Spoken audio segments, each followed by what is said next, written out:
When you speak and hold choke on, don't hold too tight. And you go back. And you're like, it's not that you're holding it hard, it's just the duration. Yeah. Jeez, don't like that. Okay. Alright, so we've looked at my last video, which was very long, 16 minutes, the longest video so far, but we're going to go to seatbelt position again. Now I'm going to do seatbelt in a slightly different way, and I'll explain why I do seatbelt in a slightly different way. Now, I don't do seatbelt like this, okay, and people say that I can get wrist locked, but I think you can get wrist locked basically however you do seatbelt personally, but anyway, what I'm trying to say is that I do seatbelt a lot like this. Alright, so I hold my hand against his chest and I pull everything in. I can normally stop a wrist lock at this point. The reason why I do this is because the first choke I always try and hit is just a little bit of a silly one, but it kind of works really well. Okay, so I pull this inside and I pull everything tight, and if I get an opportunity, which is 90% of the time, if I get an opportunity, I'm just going to slot the fist up by the side of his neck, and I slot my forearm across the side of his neck. Okay, so I've just ripped this up to here as quickly as I can, and then all I'm going to do is I'm going to apply pressure in that direction. I'm going to pull the fist towards me and pull the forearm across his neck. Alright, it cuts the carotid on this side with the fist, and it cuts the carotid on this side with the forearm. As I say, I use it a lot. Sometimes it doesn't get the tap. What sometimes it does is it shocks them to kind of do something different.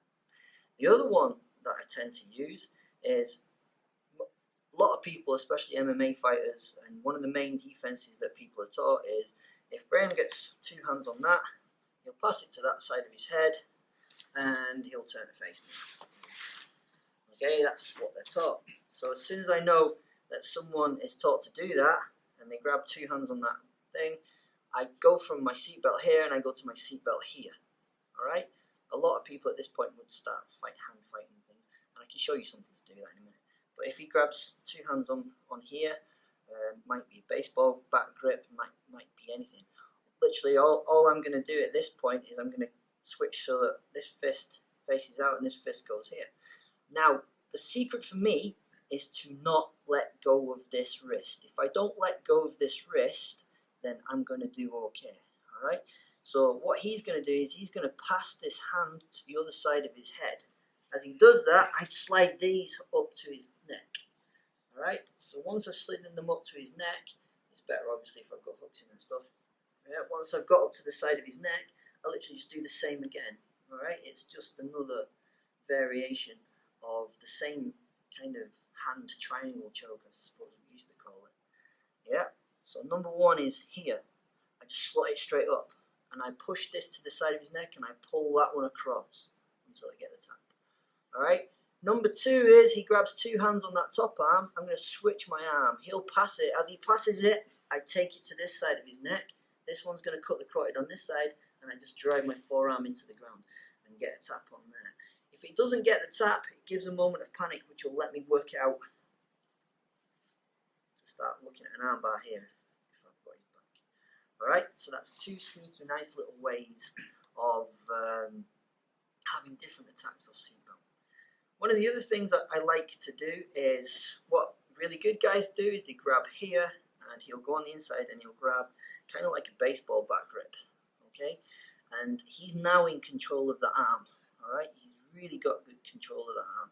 So what I'm going to do at this point is I keep my head and my shoulder pressed in, and I keep everything tight. This hand is going to pummel through. Okay, and I put my hands together. Yes, all I've literally done is I've gone from, oh shit, there's nothing I can do. He might not even want to pass his hands in the side of his head, but there's no way I'm choking him or doing anything else. Can't go out to the armbar or the side choke or anything. So all I'm going to do is I'm going to literally pummel in. Yeah, I pummel in and I get my hands together. Now he can keep a really tight grip. And what I'm going to do is I'm just going to turn my wrist over. He has to let go. Yeah, it's a wrist lock of his own doing. Turn my wrist over, the wrist lock goes in, this hand goes up, and I hold this one down. So in reality, he's setting himself up for perfect rear naked. So I go here, he it's 2 on 1. I pummel this one in and I grab my own hand. And then I'm literally going to turn this wrist in. This hand goes up to my shoulder. And I work into the rear naked that we did before. So just an added little bonus there for those people who are interested in the seat belly type.